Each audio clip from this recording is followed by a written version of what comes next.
చూస్ country delight, live better. ఇప్పుడే country delight app ని download చేసుకోండి.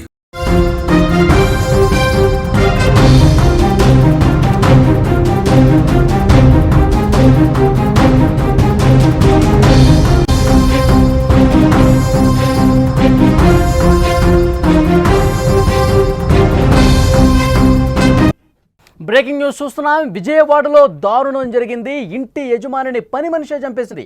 తన భర్తతో కలిసి అనూష చంపేసింది.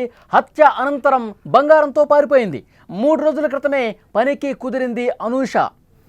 ఈ కేసు వివరాల్లోకి వెళ్తే విజయవాడలో జరిగినటువంటి దారుణానికి సంబంధించి ఎన్టీఆర్ కాలనీలో యజమానిని చంపిన పని మనిషి ఆ తర్వాత పారిపోయింది.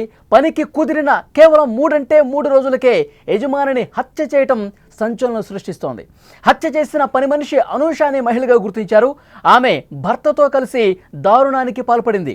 నగరంలోని మాచవరం పోలీస్ స్టేషన్ పరిధిలో ఎన్టీఆర్ కాలనీలో నివాసం ఉంటున్న బొద్దులూరి వెంకట రామారావు ఆయన తల్లితో పాటు ఉంటున్నాడు. తన తల్లి బాగోగులు చూసుకునేందుకు ఒక పని మనిషి కావాలని వెతికారు. ఈ క్రమంలో 3 రోజుల క్రితమే అనూష అనే మహిళ రామారావును సంప్రదించింది. ఆమెను పనిలో పెట్టుకున్నాడు రామారావు. 3 రోజుల నుంచి రామారావు, సరస్వతితో పాటుగా అనూష కూడా అదే ఇంట్లో ఉంటోంది. గత రాత్రి రామారావును పని మనిషి చంపేసింది. తినే ఆహారంలో మత్తు మందు కలిపి కళ్ళల్లో కారం కొట్టి చాలా దారుణంగా హత్య చేసినటువంటి పరిస్థితి ఉంది.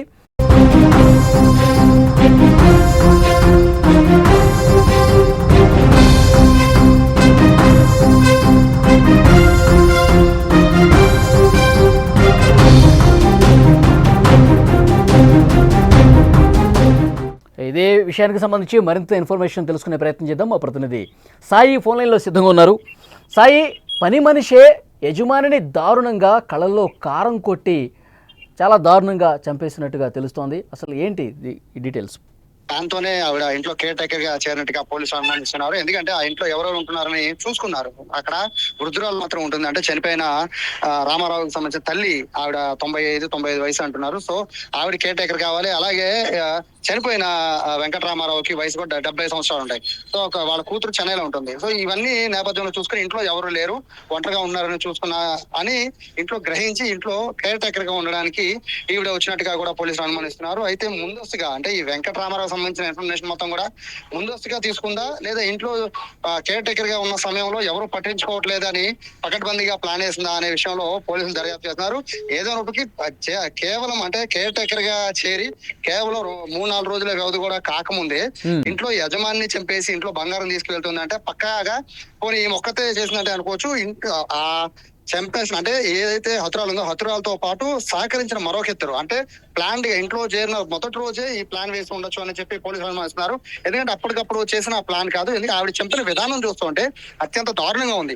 మొదట ఆవిడ అతను తినే అన్నంలో ఆవిడ మత్తు మందు కలిపింది. అంటే మత్తు మందుతో కలిపి మత్తు ఇచ్చి బంగారం తీసుకుని ఉడాయించేద్దామని చూస్తుంది. ఆ తర్వాత ఎందుకు డౌట్ వచ్చిందో మళ్ళీ కళ్ళలో కారం కొట్టింది. దాంతో పాటు దిండుతో అదిమింది. అంటే అన్ని రకాలుగా అతన్ని చంపేయడానికి ప్రయత్నించి ఆవిడ ఇంట్లో బంగారం తీసుకెళ్లిపోయింది. అంటే ఇదంతా కూడా ఒక ప్రీ ప్లాన్ గా జరిగినట్టుగా కూడా పోలీసులు అనుమానిస్తున్నారు. సాయి, పని మనిషి అనూష అక్కడ లోకల్ గా ఉండే ఆమెనా? ఆ విషయం ఇంకా పోలీసులు కనుక్కుంటున్నారు. ఎందుకంటే చుట్టుపక్కల వాళ్ళకి ఒక 4 రోజులు 2 నెలలు అయితే చుట్టుపక్కల వాళ్ళు గమనించే అవకాశం ఉంటుంది. కేవలం 2-3 రోజులే అవడంతో ఆ పని మనిషి వివరాలు కేవలం ఆ తల్లి మాత్రమే చెప్పగలదు. ఆవిడ వృద్ధురాలు, దాదాపు 90-95 ఏళ్ళు ఉంటాయి. చనిపోయిన రామారావు తల్లి ఆవిడ ఒక్కతే ఇంట్లో ఉన్నారు. ఆవిడ అర్ధరాత్రి సమయంలో ఇంట్లో లైట్ వెలుగుతుందని లేచి చూశారు. చూసే సమయానికి తన బిడ్డ రామారావు ఈ దారుణంగా హత్యకు గురి కాబడినట్టు గమనించి ఆవిడ చుట్టుపక్కల వాళ్ళకి ఇన్ఫర్మేషన్ ఇచ్చారు. సో ఆవిడ కూడా పెద్ద ఐడియా ఉండకపోవచ్చు. వాస్తవంగా ఆవిడ్ని ఎందుకు వీళ్ళు వదిలేశారు అంటే ఆవిడ వృద్ధురాలు, ఆవిడ తిరగబడే అవకాశం లేదు అని భావించినట్టున్నారు. లేదంటే కనుక ఖచ్చితంగా ఆవిడని కూడా హత్య చేసే అవకాశం ఉండేది. ఆవిడ లేచి తిరిగే పరిస్థితి ఉండుంటే ఆ పరిస్థితి ఉండేది. కానీ ఆవిడ వృద్ధురాలు కావడంతో ఆవిడేమీ చేయలేదని భావించారో ఏదో తెలియదు. కానీ ప్రస్తుతం అయితే పోలీసులు అయితే ఈ విషయం చాలా సీరియస్ గా తీసుకున్నారు.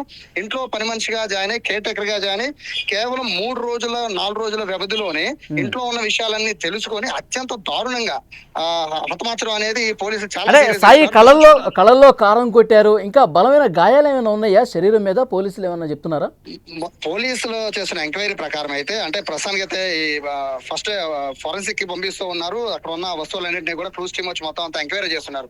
వాళ్ళు ప్రాథమికంగా వచ్చిన వాళ్ళ విచారణలో వాళ్ళు ప్రాథమికంగా తెలిసిన అంశాలను బట్టి అయితే మొత్తం మంది ఆహారంలో మొత్తం మంది కలిసినట్టుగా భావిస్తున్నారు. దాని తర్వాత కళ్ళలో కారం కొట్టి దాని తర్వాత దిండుతో అదిమి అంటే ఎక్కడా కూడా అతను బ్రతకకూడదు అనే ఒక ఆలోచనతోనే వచ్చి అతని హతమార్చి ఇంట్లో నుంచి బంగారం అలాగే డబ్బులు విలువైన వస్తువులు కూడా తీసుకెళ్లిపోయినట్టు తెలుస్తున్నారు. ఎంత బంగారం పోయింది అనే విషయం అయితే క్లారిటీ లేదు కానీ మొత్తం అయితే ఇంట్లో ఉన్న అంటే ఆయన రూమ్ లో ఉన్న మొత్తం బంగారాన్ని అలాగే హాల్లో ఉన్న కొన్ని విలువైన వస్తువుల్ని అన్నింటిని కూడా తీసుకెళ్లిపోయినట్టుగా భావిస్తున్నారు. అంటే 2-3 రోజుల పాటు పూర్తిగా ఇంట్లో నిఘా పెట్టి ఈ ఘటనకి పాల్పడినట్టుగా కూడా పోలీసులు అనుమానిస్తున్నారు. ప్రస్తుతం ఆవిడ కోసం చుట్టుపక్కల సీసీ కెమెరాలు అయితే పరిశీలిస్తున్నారు. ఎందుకంటే 2-3 రోజుల పాటు కాబట్టి ఆవిడ కేర్ టేకర్ ఇంట్లోనే ఉంటుంది. సో బయటకు వచ్చిన వివరాలు అలాగే ఎటు నుంచి ఏ రోడ్ లోకి వెళ్తుంది, ఎటు నుంచి వచ్చారు, అలాగే అర్ధరాత్రి పూట జరిగిన ఇన్సిడెంట్ కాబట్టి ఎవరు వచ్చి ఉంటారు, ఎటు నుంచి వచ్చి ఉంటారు, ఈ విషయాలన్నీ కూడా ప్రస్తుతం పోలీసులు అయితే ఎంక్వైరీ చేస్తున్నారు. దీనికి సంబంధించి మోస్ట్లీ సాయంత్రం కానీ రేపు కానీ అప్డేట్ వచ్చాయి. రామారావు తల్లి మాట్లాడగలుగుతున్నారా? పోలీసులు ఏమన్నా ప్రశ్నలు వేస్తే సమాధానం చెప్పగలుగుతున్నారా? ఆవిడ దాదాపుగా 95 ఏళ్ళ వయసు. ఆవిడ లేచి మాట్లాడలేని పరిస్థితి. చాలా ఆవిడ పరిస్థితి దారుణం. బేసిక్ గా ఆయన కేర్ టేకర్ గా పెట్టింది ఆవిడ కోసం అని చెప్తున్నారు. అయితే ఈయన కూడా ఒంటరిగా ఉంటున్నారు, కూతురు చెన్నైలో ఉంటున్నారు. సో ఇంట్లో పని చూడడానికి, తల్లికి ఏమైనా వండి పెట్టడానికి ఇటువంటి వీటి కోసమనే కేర్ టేకర్ గా వస్తానని చెప్పి ఈవిడ అంటే అనూష అడిగిందా లేదా ఈయన పెట్టాడా అనే విషయంలో పోలీసులు దర్యాప్తు చేస్తున్నారు. ఎందుకంటే బేసిక్ గా అది ఎన్టీఆర్ నగర్ అనేది ఉన్న విజయవాడలో ఉన్న వాటిలో కొంచెము అంటే కొంచెం పాష్ ఏరియా, అదొక ఏరియా. సో అటువంటి ప్రాంతాల్లో ఇక్కడ కేర్ టేకర్ గా రావాలి అంటే చాలా అంటే చాలా మంది ఆసక్తి చూపిస్తూ ఉంటారు. ఎందుకంటే అటువంటి వాటిల్లో అయితే కేర్ టేకర్ ఫుడ్ కానీ లేకపోతే మిగతా విషయాలు కానీ లోటు ఉండదు. సో అటువంటి ఏరియాలని టార్గెట్ గా చేసుకున్నారా, కావాలనే రామారావు ఫ్యామిలీని టార్గెట్ చేసుకున్నారా, అసలు ఎవరి ద్వారా అనూష పరిచయం అయింది రామారావుకి, ఇటువంటి విషయాలన్నీ కూడా పోలీసులు ఎంక్వైరీ చేస్తున్నారు. ముఖ్యంగా ఉదయం పూట అక్కడ పాలు గానీ లేకపోతే ఇంట్లో వస్తువులు తేవడానికి ఖచ్చితంగా పచారీ షాప్ కు వెళ్తుంది కాబట్టి వాళ్ళకి సంబంధించి వాళ్ళని కూడా ఎంక్వైరీ చేస్తున్నారు. ఆవిడ ప్రవర్తించిన తీరు గానీ ఎవరి ద్వారా వచ్చిందనే విషయాలు ఖచ్చితంగా, ఎందుకంటే ఆ ఏరియాలో కొత్త వాళ్ళు ఎవరికైనా పడినా ఎంక్వైరీ అనేది ఖచ్చితంగా ఉంటుంది. అటువంటి ఏరియాల్లో ఇటువంటి ఘటన జరగడంతో చుట్టుపక్కల వాళ్ళు కూడా మిగతా కేర్ టేకర్ల పట్ల అయితే కాస్త జాగ్రత్తగానే ఉండాలని చెప్పి పోలీసులు చెప్తున్నారు. ఎందుకంటే ఇటువంటి ఏరియాలో కేర్ టేకర్ గా పెట్టుకోవాలి అంటే ఖచ్చితంగా వాళ్ళకి సంబంధించిన డీటెయిల్స్ అన్ని పోలీసులకు ఇవ్వాలి అని చెప్తున్నారు. ఈ నేపథ్యంలో ప్రస్తుతం అయితే అనుష కోసం పోలీసులు అయితే గాలిస్తున్నారు. బంగారం, డబ్బుతో పాటు విలువైన వస్తువులు కూడా తీసుకుని వెళ్ళిపోయిందని చెప్తున్నారు. మొత్తం ఇందులో రామారావు ఫ్యామిలీకి ఇక్కడ ఈ ఎన్టీఆర్ నగర్ లో కావచ్చు, ఈ విజయవాడలో చుట్టుపక్కల బంధువులు ఉన్నారా? వాళ్ళు ఎవరన్నా ఇంటి దగ్గరకు వచ్చిన పరిస్థితి ఉందా? ప్రస్తుతం చుట్టుపక్కల వాళ్ళు అలాగే రామారావు పరిచయం ఉన్న వార్తల ద్వారా బయట తెలిసిన వాళ్ళందరూ కూడా ప్రస్తుతం రామారావు ఇంటికి చేరుకుంటున్నారు. రామారావు కుమార్తె చెన్నైలో ఉంటున్నారు. సో ఆవిడ్ని ప్రస్తుతానికి అయితే పిలిపిస్తున్నారు. ఆవిడ కూడా వస్తున్నారు. ఆవిడ వస్తే తప్ప దీనికి సంబంధించి అంటే ఈ విషయం రామారావు చెప్పున్నారు. కేర్ టేకర్ గురించి వివరాలు ఖచ్చితంగా కూతురు తెలిసే ఉంటుంది, అంటే చెప్పే ఉంటారు. అలా కేర్ టేకర్ ఇంట్లో పెట్టుకున్న విషయం ఖచ్చితంగా తండ్రి చెప్పే ఉంటారు కాబట్టి ఆవిడ గురించిన ఇన్ఫర్మేషన్ అనేది కేవలం వాళ్ళ కూతురు మాత్రమే ఇవ్వగలదు. కాబట్టి ఎందుకంటే ఆవిడ తల్లి వృద్ధురాలు, ఆవిడ మాట్లాడే పరిస్థితి కానీ అంత వివరాలు చెప్పే పరిస్థితి ఉండదు. కాబట్టి వాళ్ళ కూతురు వచ్చిన తర్వాత ఈ కేసులో కొంతమేర కదలికి వచ్చే అవకాశం ఉంటుంది. కానీ సీసీ ఫుటేజ్ ద్వారా అయితే ఖచ్చితంగా వీళ్ళు ఎట్టి నుంచి ఎటు ఉంటారు అనేది ఖచ్చితంగా గమనించవచ్చు. ఎందుకంటే ఆ ఏరియా మొత్తం కూడా సీసీ కెమెరా సర్వేలెన్స్ ఖచ్చితంగా ఉంటాయి. సో దాని బేస్ చేసుకుని ప్రస్తుతం అయితే పోలీసులు ఎంక్వైరీ చేస్తున్నారు. సాయంత్రం కానీ రేపు కానీ ఒక క్లారిటీ వచ్చే అవకాశం ఉంది. ఎక్కువ దూరం వాళ్ళు పరారీ అయ్యే పరిస్థితి కూడా లేదనేది పోలీసులు వేస్తున్న అంచనా. ఓకే సాయి, మరింత ఇన్ఫర్మేషన్ కోసం మళ్ళీ ఒకసారి మిమ్మల్ని కాంటాక్ట్ అవుతాం. అది విజయవాడలో జరిగినటువంటి దారుణ ఘటనకు సంబంధించిన వార్త మనం చూస్తున్నాం. ఎన్టీఆర్ కాలనీలో యజమానిని లిటరల్గా చాలా దారుణంగా చంపేసింది పని మనిషి. ముందుగా మత్తుమందు కలిపిందంట ఆహారంలో. అది తిన్న తర్వాత అతను మత్తులోకి జారుకున్న తర్వాత కళ్ళల్లో కారం కొట్టి దిండుతో అదిమి ఊపిరాడకుండా చేసి చాలా అంటే చాలా దారుణంగా చంపేసిన పరిస్థితి. పని మనిషి భర్త, ఇంకొక వ్యక్తి, మొత్తం ముగ్గురు కలిసి ఈ విధంగా యజమాని రామారావుని చాలా అంటే చాలా దారుణంగా చంపేసిన పరిస్థితి.